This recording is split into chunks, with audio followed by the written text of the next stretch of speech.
학생이 올라가면 교사가 내려가고 교사가 올라가면 학생이 내려가고 인권은 시소 게임이 아닌데 제로섬 게임도 아닌데 우리는 인권을 그렇게만 다루고 있습니다.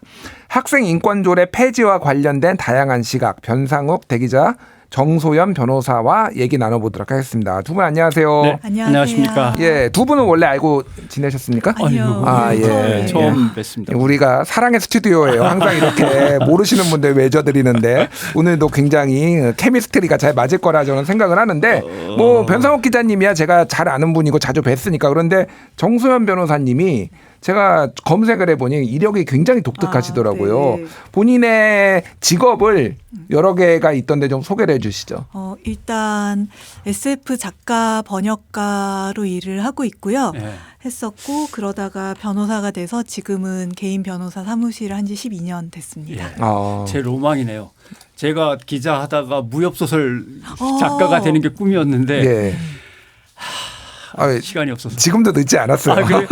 정말 무협소설 작가들 공부 많이 하는 사람들은 정말 부러울 때가 있는데 정말 공부 안 하는 작가들도 많다. 이렇게 읽어보면서 답답할 때가 있죠. 종교 무협소설 하나 쓰시죠. 이게 워낙 우리나라 종교에 정통하셨으니까 과거에 할까요? 예. 풍수지리와 무협을 연결하는 걸 한번 해보고 싶었는데 아니면 음식과 무협. 뭐 예, 한번 기대해 보겠습니다. 자문 한번 구해 보시고요. 예. SF. 자, 두 분 학교 다니실 때 체벌 오늘 뭐 학생 인권 조례니까 좀 궁금한데 일단 우리 변상욱 기자는 60년대생이시죠. 그렇죠. 그리고 제가 70년대생이고요. 50년대생이죠. 정확하게. 50년대 말 59년이신가 아마 그럴 네. 걸로 우리 80년대생이신데 어쨌든 세대별로 조금 대표성이 있는 것 같아요. 어떠셨나요? 쉽게 얘기할까요? 근데 이제 하굣길에 집에 거의 다 왔는데 예. 엄청나게 중요한 걸 까먹은 거예요. 근데 뭘 내가 까먹고 왔지? 뭘 두고 왔지? 뭘 잊고 왔지? 학교로 다시 가야 될 것 같아요. 근데 생각이 잘 안 나요. 나중에 보니까 그날 한 대도 안 맞은 거예요. 짐작하시겠죠. 예, 뺨을 손으로 뭐 주먹으로 때리는 거는 흔히 이제 있는 일이고 몽둥이라고 그러죠. 강목, 이렇게 책상 다리 같은 것도 왜 이렇게들 열심히 때리셨는지는 잘 이해를 못 하겠는데 또 뭐 어떤 그렇게 엄한 훈육의 시대를 거쳤죠. 많이 맞으셨군요. 중고등학교 시절에. 예, 뭐 그냥 늘 맞습니다. 변호사님은 체벌이 있었나요? 다니실 때? 네, 저는 중학생 때까지는 확실히 있었어요. 그래서 이제 복도에 엎드려 뻗쳐 해놓고 그 엉덩이 이렇게 막 때리고 열대 이런 식으로 맞고 반에 누구 한 명만 잘못해도 전부 다 책상 위에 올라가서 끌어안고 앉아가지고 손바닥 맞고 이런 거 하다가 고등학생 때 정도부터 조금 없어졌어요. 그러셨군요. 제일 심한 체벌은 제가 경험한 거로는 책상이 되게 까만색이잖아요. 하얀 페인트로 등수를 쓰고 등수대로 앉는. 요새 같으면 상상도 못할 것 같아요. 예, 그런 반이 있고 그런 반이 아닌 반도 있고. 근데 그건 담임 선생님 재량인 거죠. 앞에 앉으셨나요? 뒤에 앉으셨나요? 회오리 바람처럼 돌았죠. 앞으로 갔다 뒤로 갔다. 제 얘기를 하자면은 저도 굉장히 많이 맞았어요. 중고등학교 때 많이 맞았는데 특히 이제 기억에 남는 게 고등학교 2학년 때 담임 선생님의 별명이 의자왕이었습니다.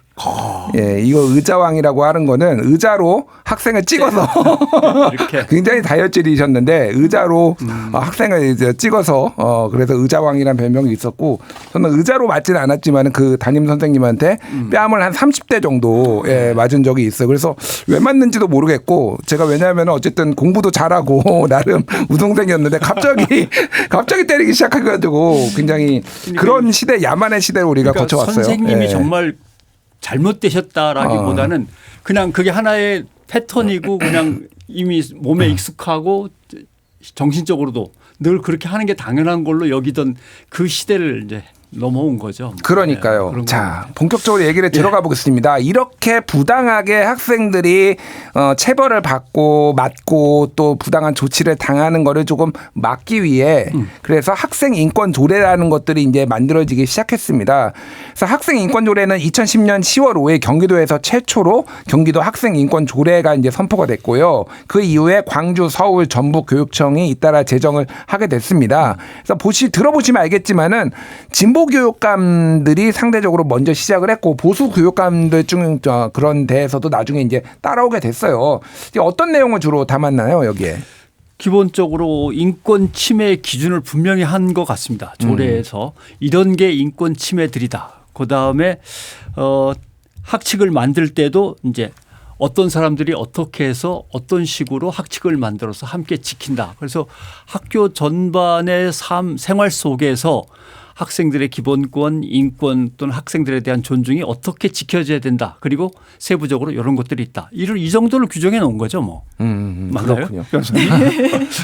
그래서 조례가 이게 뭔가 모르시는 분들도 많아요. 우리 변호사님한테 조금 설명 요청드릴게요. 법하고 조례하고는 뭐가 다른가요? 일단은 법이라는 게 우리가 법률이 있잖아요. 그 네. 법률의 내용은 법의 특징은 기본적으로 좀 추상적일 수밖에 없어요. 추상적이고 보편적인데 그렇다면은 법의 내용을 실천함에 있어가지고 구체적인 기준이 있어야 되잖아요. 네. 그러면은 그 기준을 이제 행정기관에서 만들어서 법령을 만들기도 하고 아니면은 이제 이런 조례같이 지방자치단체에서 우리 지자체에서는 어떤 구체적인 법률의 내용을 실현하려면 이러한 기준이 있어야 된다. 또는 이걸 따라서 누가 담당을 하게 된다. 그런 내용을 정하는 걸 조례라고 보시면 돼요. 그러니까 굉장히 구체적이고 좀 세세하게 어떤 지침 같은 게 좀 들어간다. 뭐 이 정도로 보면 되는 건가요? 네, 그렇죠. 예를 들면은 그 빗물바지 조례가 대부분 지자체에 있거든요. 예. 그런 식으로 빗물바지를 1년에 몇 번 청소를 한다. 그리고 그 빗물바지를 어느 구청이 담당한 또 누가 담당한다. 이런 것들을 지자체마다 정해놨어요. 네. 그런 식으로 굉장히 구체적인 현실로 들어오게 되는 거죠. 그러니까 조례에 제가 한번 더 질문 드릴게요. 그럼 조례에 그걸 안 지키면 뭐 처벌 조항 같은 것도 있나요? 이게 아마 과태료가 있을 텐데 그거는 뭐 케이스 바이 케이스인가요? 네. 그러니까 사례별로 다 다를 수 있다. 네, 왜냐하면 조례가 정한 것이 이렇게 침익적인 경우도 있고 그게 아니라 어떤 지원적인 조례인 경우도 있고 예를 들면 경로당 설치에 관한 조례 이런 경우에는 경로당을 안 만든다고 어떻게 되는 건 아니잖아요. 예, 예, 만드는 예. 경우에 이런 기준을 지켜라. 그런 식의 경우에는 또 조금 다르고요. 알겠습니다. 좀 뒤에서 자세히 얘기를 네. 해보고요.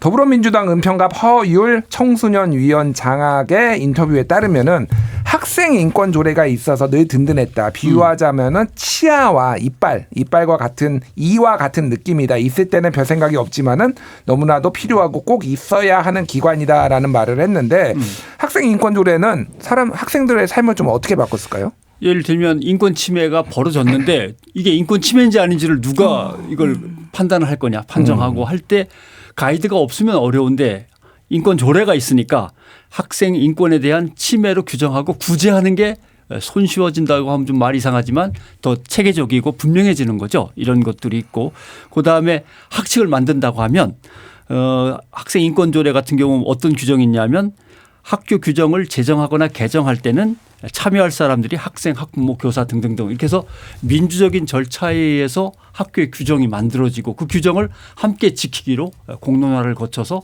인정을 갖다 서로 한단 말이죠. 이러면 이제 학교의 문화 자체가 인권 친화적인 문화가 될 수밖에 없죠. 서로를 위해서 논의를 한 다음에 만들었으니까 그런 것도 있고 또 하나 이런 것도 있어요. 학생 인권 옹호관 예, 학생들의 인권을 보호하기 위한 옹호관이 이제 학교에 배정이 돼 있거나 학생 인권 교육센터 같은 것도 있는데 이게 다 학생 인권 조례에 의해서 만들어졌단 말이죠. 예, 그러니까 이런 학생들을 위한 어떤 기구나 기관이나 담당자를 설치하는 어떤 배경 근거가 되기도 하는 거죠. 변호사님 보시기엔 그러니까 실제 뭐 폭력이 좀 줄어들거나 뭐 인권 침해 이런 게 좀 줄어들었다고 볼 수 있을까요? 네, 당연히 그런 부분도 있고 제가 느끼기에 학생인권 조례가 학생들의 삶을 가장 크게 바꾼 부분은 인권의식 자체를 좀 변화시키는 것 같아요. 예를 들면은 그 생활지도랑 학업에 무관한 통제가 많았잖아요. 저도 이제 예전에 학교 다닐 때 생각해 보면은 뭐 대단한 잘못이에요. 머리를 뭐 기밋 2cm보다 머리를 더 길게 했다. 아니면 블라우스 리본을 하지 않았다. 뭐 이런 것들 이라든지 아니면 야간 자율학습을 전부 다 10시까지 하니까 너도 10시까지 해라. 이런 식의 일들이 사실 인권 침해라는 인식이 저는 별로 없었던 것 같아요. 그러니까 뭔가 부당한데 이것이 나의 헌법상의 권리를 침해하는 것이다. 나의 신체의 자유를 침해한다. 이런 식의 느낌이 별로 없었는데 학생인권 조례는 결국은 헌법에서 말하는 뭐 사생활의 보호라든지 아니면은 신체의 자유 이런 권리를 조례로 구체화해서 이것이 12년 정도 지금까지 있었잖아요. 14년 네. 정도 됐으니까 그러면서 체득되어서 예를 들면 학교에서 나는 밤 10시까지 자율학습을 하지 않아도 돼. 비자율학습이지만 네. 왜냐하면 그것은 학생 인권 침해니까 라는 학교에서 성장한 사람이 사회에 나가면 그러면은 너 예를 들면 일이 없어서 야근을 해라 라고 했을 때 왜 내가 야근을 해야 돼? 그것은 나의 권리에 대한 침해야. 사회라고 인식할 수 있게 되잖아요. 그런 점에서 약간 굉장히 거시적인 사회 인권 교육 그 역할도 좀 했다는 생각이 들어요. 많은 것들이 떠오르네요. 저는 그 파란색과 빨간색을 좋아해서 속에 티셔츠를 그걸 입으면 교복의 색깔이 비친다고 맨날 혼나고 그랬거든요. 맞아요. 그런 거 있었어요. 어떻게 리본을 안 하고 여학생이 학교를 갈 수가 있어요. 뭐 이런 생각이 떠오르네요. 그러니까 저 때도 이제 두발 규제가 있었거든요. 두발 규제가 있었는데 교칙에 써 있는 것보다 훨씬 더 짧게 소위 말해서 빡빡머리로 하게 해가지고 정확하게 교칙대로 뭐 귀에 얼마를 뭐 몇 센치 이렇게 한다라고 해놓고 깎은 다음에 그러니까 선생님들이 보기에는 그거 이제 자기가 보기엔 긴 거지. 근데 딱 들이민 거지. 이제 교칙을 들이밀면서 야 교칙대로 했다. 뭐 이렇게 막 항의하고 그런 게 기억이 나는데. 그렇다고 또 삭발하면 반항한다고 또 혼나죠. 그러니까요. 두상이 예쁘지 않다 이러면서 두드려 맞기도 했습니다.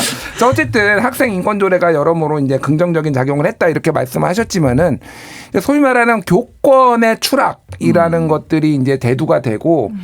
뭐 이를테면은 학생들이 말을 듣지 않고 뭐만 있으면은 휴대폰을 꺼내서 뭐 이제 촬영을 하려고 하고 뭐 이런 것들로 이제 학생 인권 조례가 지나치다 뭐 이런 식의 이제 보수 언론을 중심으로 그런 얘기가 나오다가 이제 작년에 일어났던 서초구의 한 초등학교 교사가 이제 스스로 목숨을 끊은 사건, 이 사건으로 이게 학생 인권 조례에 대한 문제점이 좀 공론화된 것 같아요.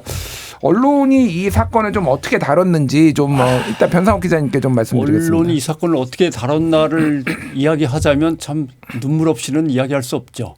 왜냐하면 진보 교육감과 전교조가 만든 좌파들의 학생 인권 조례, 편향적인 인권 조례, 이게 이제 기본 틀로 보수 언론들은 계속 지적을 했습니다. 그래서 사실은 진보 교육감 대표적인 예를 든다면 사실 서울의 조희연 교육감이죠. 조희연 교육감이 맨 먼저 들어가서 만들려고 했던 조례가 학부모의 교사들에 대한 부당한 교육활동 침해를 금지하고 이런 거였어요. 그다음에 학습 방해나 무단 침입 시 학교 출입을 제재할 수 있으며, 그러니까 사실상 교사들이 원하고 학생들도 원하는 그것을 그대로 하려고 했던 교육감인데 진보 교육감이란 이유 하나로 학생 인권만 소중히 생각하고 교사들의 권리는 완전히 땅에 그냥 짓밟아버린 이런 교육감으로 몰면서 이제 언론의 공격이 시작되죠. 그러다가 문제는 그런 움직임이 살짝 언론에서 보이니까 바로 이제 이주호 당시 이제 교육부총리죠. 등장해 가지고 학생의 인권이 지나치게 강조되고 우선시되면서 교실 현장은 붕괴되고 있다. 이렇게 하고 대통령까지 나서서 학생 인권 조례는 너무한다. 이렇게 얘기를 하니까 뭐 한 초등교사의 죽음은 이거는 학교에서 과부하된 근로 뭐 어떤 여건이라든가 아니면은 학부모들의 간섭 때문이 아니라 뭐 개인적인 사정 때문에 또는 연애에 실패해서 뭐 이런 식의 일기장을 공개한다 뭐 이러면서 계속 학교에서 어떤 구조적인 문제가 있던 게 아니라 한 개인의 어떤 일탈에 의한 죽음이다라고 몰고 가는 상황이 벌어진 거예요. 그러다가 부모들이 일기장을 공개하고 이거는 학교에서 너무 심한 어떤 구조적인 압박에 의해서 숨진 것이다라고 하니까 그때부터는 또 말을 살짝 바꿔가지고 또 아닌 것처럼 하기도 하고 이런 식으로 학생 인권 조례를 놓고 결국 좌파의 문제 또는 어떤 좌파 카르텔의 문제 이런 식으로 몰고 가려고 했던 게 우리 언론의 태도였던 거죠. 그러니까 저는 우리 정 변호사님한테 질문 드리기 전에 저는 언론 보도를 보면서 무슨 생각을 했냐면은 이제 이게 어쨌든 그 초등학교 교사의 안타까운 죽음이 여러 가지 원인이 있는데 그 중에서 하나가 이제 서초구에 소위 말해서 이제 훌륭한 변호사님도 많이 살고 그래서 우리 아빠가 누구야 뭐 이런 그렇죠. 식의 뭐 이 보도도 있었는데 어쨌든 굉장히 큰 압박을 받았다라는 거 아니에요. 그러니까 그거에 대해서 이제 잘 스트레스를 많이 받아서 한 것이 한 원인으로 추정이 되는데 뭐 저는 그것까지 이해를 합니다. 근데 이거하고 학생 인권 조례하고 무슨 상관이 있지? 그러니까, 그러니까 그 학생 인권 조례가 있어가지고 그러면은 그 학부모들한테 정당하게 항의를 못하거나 뭐 그런 걸까? 뭐 이게 그러니까 뭐 이해가 좀 안 되더라고요. 연결이 좀 안 되는 부분이 있어가지고 제가 조금 세계일보 사설만 해도 지금 얘기하신 게 분명히 나와요. 교권 침해가 심각해지는 건 학생 인권 조례와 무관하지 않다. 학생 인권 조례가 오히려 교권을 더 악화시키는 악순환이 벌어지고 있다.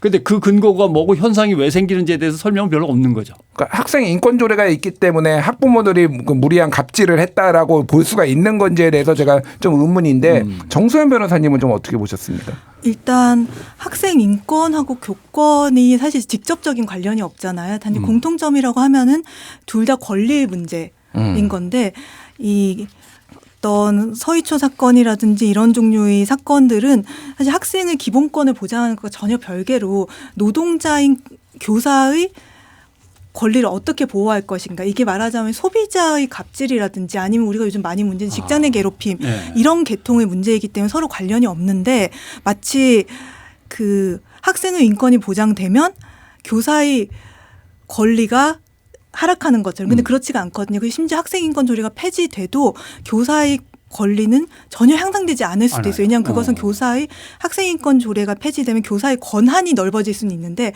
권한이 넓어진다고 해서 교사의 권리가 보장되는 건 아니거든요. 그런 전혀 다른 개념이기 때문에 이걸 좀 혼용하는 문제가 있다고 생각하고 또 한편으로는 걱정되는 게 사실 교총이나 이런 데서 조사해도 그렇고 제가 변호사로서 이렇게 사건을 만나봐도 그렇고 교권을 침해하는 주체는 대체로 학생이 아니에요. 그러니까는 보호자거나 아니면은 동료 교직원. 사실 동료 교직원이라고 할 때는 본인보다 상급자인 관리자, 부장님, 교감, 교장, 장학사 뭐 이런 분들에 의한 침해가 분명히 발생을 하거든요. 근데 이런 어떤 교권 침해의 가해자 집단에 아예 속하지도 않는 학생 인권 조례의 얘기를 한다는 게 좀 너무 적절하지 않다라는 생각이 들고 그 사건은 사실 교사의 어떤 노동자로서의 권리를 어떻게 보장하고 보호할 것인가 그런 문제로 접근했으면 좋았겠다는 생각이 들어요. 접근했으면 좋은데 언론이 똑같은 신문사인데 계속 개인적으로 뭐 연애가 잘 안 돼서라고 했다가 이게 가족들의 일기 공개를 확 뒤집히니까 갑자기 업무 폭탄 때문에 버거워서 그럼 이렇게 또 바꿨다가 그러니까 결국은 정부가 어떻게 움직이냐를 보고서 쫓아가는 것 같은 느낌이 들어요. 언론으로서. 네, 제가 조금 이제 아주 공정한 토론과 이런 걸 위해서 반론을 좀 얘기를 제가 해보자면은 물론 이제 교사의 권리일 수도 있지만은 교권이라고 해석을 하는 거는 가르칠 권리라고 뭐 해석을 하자는 게 뭐 일부 교육 전문가들은 교권이란 건 없다. 가르칠 권리라는 건 없다. 뭐 이렇게 말씀하시는 분들도 있어요. 근데 뭐 그거는 차치하고 우리가 교권이란 말을 쓰니까. 근데 이제 중요한 거는 학생들이 훈육, 소위 말해서 수업 시간에 말을 안 듣고 훈육이 안 되기 때문에 이게 문제가 발생한다. 그거의 원인으로 학생 인권 조례를 꼽는 분들도 있거든요. 그러니까 예를 들면은 선생님 뭐 때려봐요. 예를 들면 좀 너무 버릇없이 리얼하게 얘기했나? 때려봐요. 뭐 이를테면은 선생님 이거 다 촬영하고 있어요라고 하면서 본인들이 학생들이 학생 인권 조례에 기반을 해가지고 과도한 권리를 주장하니 훈육이 안 된다, 교육이 안 된다. 뭐 이런 주장도 있어요. 이거에 대해서 변호사님은 어떻게 좀 보십니까? 일단 그게 초등등 교육법에 이미 있어요. 2022년에 개정을 해가지고 그래서 교사의 그런 교원의 교육 활동 지도할 수 있다. 교육 활동을 할 수 있는 지도권이라는 게 법에 이미 있는데 근데 그것을 사실은 교사의 그 지도를 보호하는 뭔가가 있어야지. 학생이 찍을 테니 때려봐요 했어요. 때릴 수는 없어요. 그거는 사실 때리는 거는 학생인권 조례랑 완전 무관한 문제인 게 때리면은 이미 형법상의 폭행이 되기 때문에 그렇죠. 사실. 근데 때려봐요 하는 사건이 발생을 했다. 근데 이때 교사가 조금 강경하게 대처를 한다. 뭐 그것은 벌점을 부여하는 방식일 수도 있고 여러 가지 우리가 인권적으로 허용하는 방식들이 있잖아요. 근데 그런 것들을 시도하려고 했을 때 사실 그것이 관리자급에서 어느 정도 허용이 되느냐. 그러니까 그 문제가 그런 식으로 어떤 지도가 조금 더 복잡하고 어렵고 장기간의 문제가 되었을 때 그런 교육 활동을 지탱해 주기 위한 시스템이 좀 없다는 느낌이 들어요. 그러니까 문제가 장기화되면은 그것 자체가 교사에게 부담이 되고 장기간의 지도가 필요한 상황이 발생했다고 해서 예를 들면 뭐 학습 부진이 있다든지 아니면 행동상에서 그런 게 있다든지 한 학생이 있다고 해서 다른 일을 줄여주는 것도 아니고 그러다가 뭐 조그만 문제라도 발생하면은 어쨌든 해결을 해서 와 이런 식의 얘기를 듣게 되고 그런 어떤 결국은 뭐랄까 그 교육 활동의 지도 권한을 행사할 수 있는 환경을 만들어주지 않는 그런 문제라는 생각이 들고요. 그 상황에서 그냥 학생 인권 조례 얘기는 그냥 하는 거 아닐까요?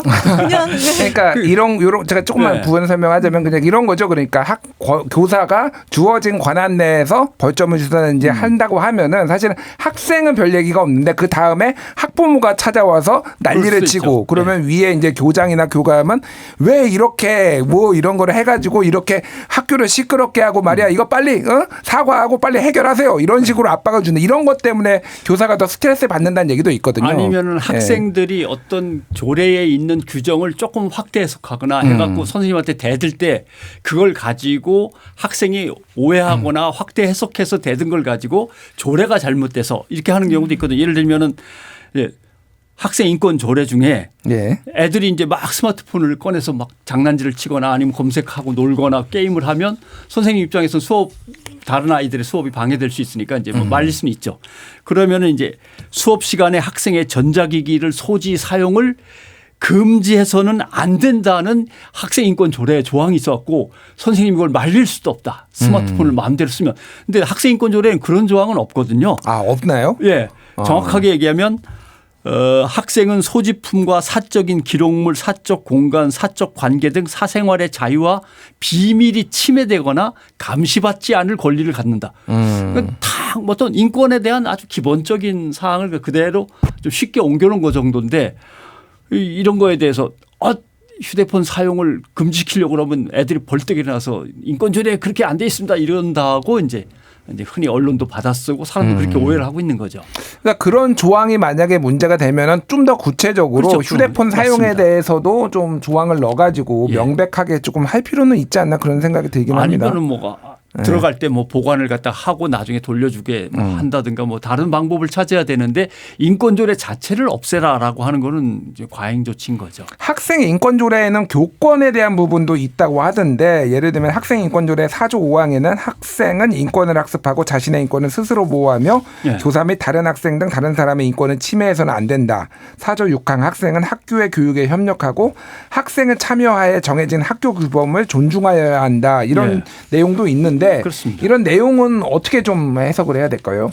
쓰여 있는 그대로죠. 이제 학생이 자신의 인권을 보장받고 싶은 만큼 뭐 교사라든지 다른 학생들의 인권도 이제 지켜야 되고 보장하기 위해서 노력을 해야 되고 그리고 기본적으로 학교에 있으면 학교의 규칙을 지켜야 된다. 이건 대원칙이건 회사에 있으면은 회사 취업 규칙 지키는 것처럼 그런 내용인 거죠. 그럼 지금 말씀하신 걸 학교와 교사와 부모가 아이들한테 같이 얘기하면서 이게 아이들의 민주의식을 갖다 끌어올리는 게 이제 문제인데 있으면 뭐 방해된다고 없애고 아니면 다음 정권이 들어서면 또 반대 정권이면은 다시 만들어야 된다고 할 거 아닙니까? 그렇죠? 그리고 정소연 변호사님의 에세이 세계의 악당으로부터 나를 구하는 법이라는 내용의 혐오라는 쉬운 길이라는 챕터가 있는데 우리가 문제가 발생을 했을 때 뭔가를 악마화하거나 이게 문제다. 그게 사람일 수도 있고 어떤 제도일 수도 있고 좀 이거를 싫어하게 만들고 이렇게 좀 혐오를 조장하는 거 아닌가 뭐 이런 생각이 듭니다. 변호사님에서 이 책을 쓰신 입장, 에세이를 쓰신 입장에서 좀 설명을 해 주시죠. 이게 일단은 책을 언급해 주셔서 감사하고 많이 읽어주시면 좋겠고요.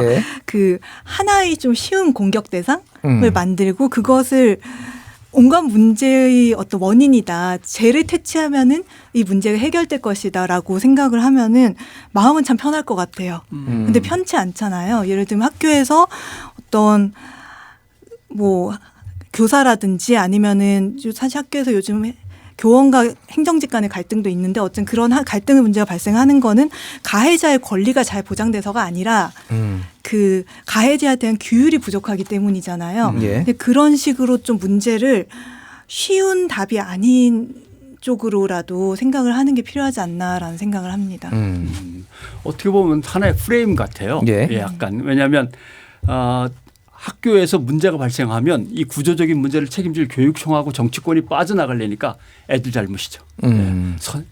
학부모들이 너무 흥분해서 또는 학부모들이 너무 잘 산다고 갑질해서 너무 쉽게 이제 감정적 추단으로 몰고 가는 이런 일들이 벌어지는 것 같아서 그거는 자세히 들여다보면 혹시 교장 교감 또는 장학사, 교육청, 정치권 또는 지자체 자기네들의 책임을 조금 면피하려고 조금씩 왜곡하다 보니까 일이 엉뚱한 대로 흐르는 거 아닌가 이런 의심도 가끔 하게 되거든요. 이게 말씀에 너무 공감되는 게 저는 예. 학생인권 조례가 특히나 최근에 초등학교라든지 이런 거 관련돼서 문제된 게 되게 이해가 안 되는 게 교사의 권리, 교사의 인권은 학생이 보장해 주는 게 아니잖아요. 애당초. 그것은 학생이 아니라 이제 직장에 해당하는 학교 또는 이 지방 교육을 담당하는 교육청, 넓게 봐서는 국가가 교사의 권리를 보장해줘야 되는 건데 예. 이게 국가라는 거대한 시스템 안에서 교사와 연결돼 있는 가장 약한 고리인 가장 약자에 해당한 투표권도 없는 학생들의 딱 겨냥을 하다 보니까 이런 얘기들이 나오게 되는 게 아닌가 좀 그런 생각이 들어요. 그러니까 이제 이게 악순환인 것 같아요. 그래서 이제 학생인권 교권을 강화하기 위해서 학생인권 조례를 없앤다. 그러면 또 학생의 뭐 인권이 침해된다 막 얘가 나오면은 뭐 다시 이거를 만들고 뭐 이거를 또 없애고. 그러니까 제가 제일 그냥 이거를 보면서 드는 생각은 둘 다 뭐 교권 인권 조례도 만들고 예를 들면 학생 인권 조례도 만들고 그래서 그냥 다 강화하면 안 되나? 이거를 꼭 제로섬 게임처럼 OX 퀴즈처럼 해야 되나? 뭐 이런 생각이 드는데 변호사님은 좀 어떻게 생각하십니까? 실제로 그 논의가 계속 있었어요. 처음에 만들어질 때 아까 기자님 말씀하신 것처럼 이제 그 교사의 권리에 관한 것도 조례를 만들자는 얘기 계속 있었고 이걸 통합하자. 아예 학생 인권 조례랑 교사의 교권 보호, 교사 인권 이걸 통합하자는 얘기도 분명히 있거든요. 그렇게 해결을 하면은 뭐 좋을 것 같고 제가 봤을 때는 사실 근데 학생 인권 조례가 폐지된다고 해서 이게 역행할 수는 없을 것 같아요. 왜냐하면은 학생 인권 조례가 폐지된다고 해서 갑자기 이제 학생들을 두발 단속을 한다든지 갑자기 체벌을 한다든지 이게 그런 식으로 인권이라는 게 역행하기에는 우리가 너무 멀리 왔다는 생각이 들어요. 이미 폭행이라든지 인권 침해에 대한 감수성이 많이 올라갔기 때문에 학생인권 조례가 없어진다고 해서 학생인권 침해돼서 다시 조례의 필요성이 생긴다기보다는 그냥 학생인권 조례가 없어지면은 기준이 사라지니까 약간의 어떤 현실에서 여러 가지 문제들 사실구리하게 막 문제가 생기면서 결국은 차라리 규정 있는 게 낫다. 기준이 서 있는 게 낫다. 이런 쪽으로 결국 되지 않을까. 그렇게 생각해요. 일단 요거 말씀을 하나만 덧붙이면은 기사에 따르면은 서울의 모 교구는 서울에서 학생 인권 조례가 폐지된 다음에 용의복장 지도 계획을 학생들을 배포를 하고 이미 두발 단속을 시작했다고 합니다. 네, 제가 봤을 때 안 돼요. 안 돼요. 왜냐하면은 일단 보호자들조차도 내 학생의 머리 모양 뭐 이런 게 통제되는 것에 대해서 모두 찬성하지 않을 거라는 생각이 들거든요. 그 반발을 컨트롤하는 데 들어간 노력과 그냥 지금까지 단속하지 않던 것을 그대로 단속하지 않는 것의 어떤 노력의 비교를 생각을 해보면 이게 현장에서 저항이 없을 수가 없어요. 저항에 대한 대가가 생각보다 클 거라고 생각해요. 이런 식의 후유증도 있지만 다른 후유증도 있어요. 경기도 교육청에서 토론회가 열렸는데 학생 인권조례 폐지와 관련된 교육적 토론인데 패널이 6대1로 구성이 된 거예요. 6대1이요? 네. 그리고 나중에 보니까 학생, 교사, 학부모가 다 교육청이 부른 사람들인 거죠. 이런 식으로 자기네가 어느 한 방향으로 몰고 가서 결국 이 학생 인권조례에 대해서 이런 조치를 취하고 싶은 이렇게 의도된 왜곡들도 이제 도미노 현상처럼 자꾸 벌어지는 거죠. 그러니까 경기도 갑자기 또 서울 없어진다 그러면 전국으로 이게 이제 번져나가겠죠. 알겠습니다. 마무리 발언 30초씩 부탁드리겠습니다. 30초입니다. 정선 변호사님.